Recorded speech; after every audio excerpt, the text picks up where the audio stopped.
Infra-red spectroscopy can be used to identify functional groups in organic compounds. Harmeet, what is it that makes covalent bonds vibrate? Covalent bonds vibrate as a result of the molecule absorbing infrared radiation. Covalent bonds can vibrate in many ways, such as bending, twisting, and stretching. Shisendu, what decides the frequency at which the bond vibrates?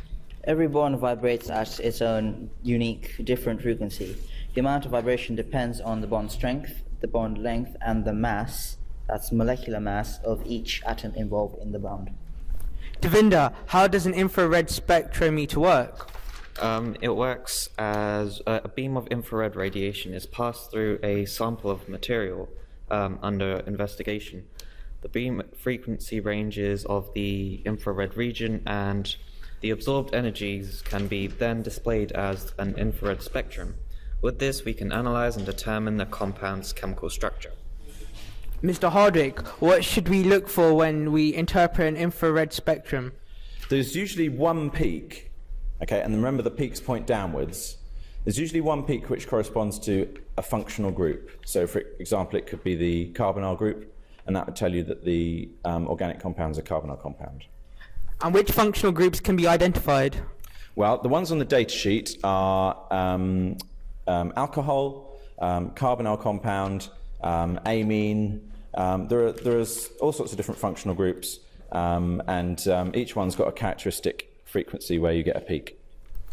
Natasha, what is special about the peaks produced by OH bonds in alcohols and carboxylic acids? The wave number of an OH bond can be anywhere between 3,200 and 3,550 centimeters to the -1.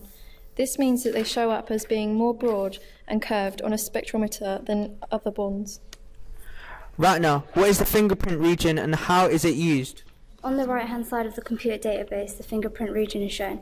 It is not meant to assign each peak, but you can get the computer to identify what compound it is. Franco, how much does the infrared spectrometer cost?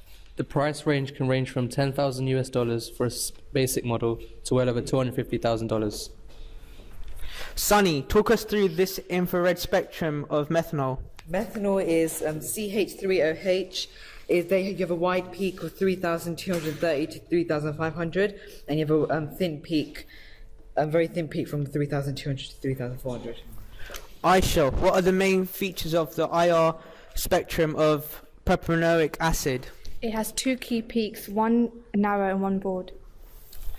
Qasim, how are infrared spectrometers used by forensic scientists? Infrared spectroscopy has also been used in the study of surfaces, so the most frequently used in the portion of infrared spectrum is in the region when molecular vibrational frequencies occur. This is used to find out cases for murderers and whatnot, used by biological scientists in the study of people's fingerprints. Pav, and how do the police use them? They use them to catch criminals. They measure blood alcohol content through breathalyzers, and they can detect blood and explosives whilst using them to find car models by subjecting a paint chip to infrared spectroscopy. And finally, Mr. Hardig, how would you summarize infrared spectroscopy?